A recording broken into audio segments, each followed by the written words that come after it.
The other thing too, although this shouldn't be a big problem for a lot of you guys, is that iOS 11 has removed 32-bit app support. So this applies more to older apps. I mean, most app developers have been pretty good with updating their apps to work with iOS 11 so far.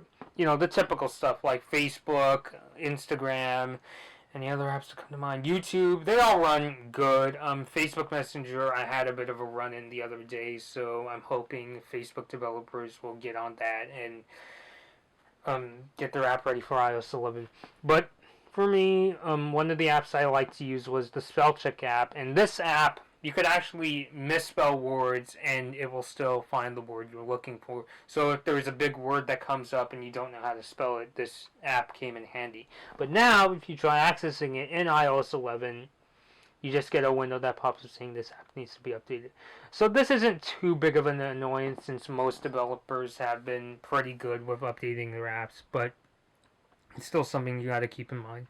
Alright guys, so these are the top 11 new features and annoyances I've noticed in iOS 11. Like I said, I'm pretty okay with this update. It runs at a good speed and its new features are some niceties. At this point, I just kind of feel like iOS and even Android have kind of reached their saturation point.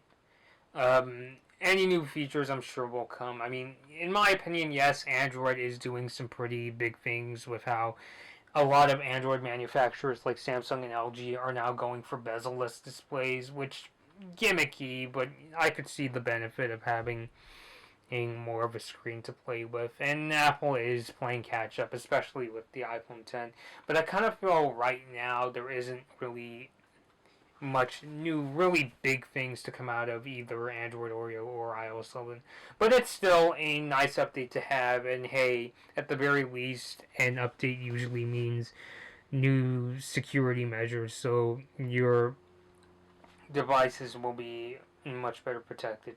If I had an iPad, like a newer iPad, so that I could show you some of the new features, I would be really glad to show you, but since I don't have one on hand right now, I can't. So, but even then, I would still recommend iOS 11 as an update for iPhone customers.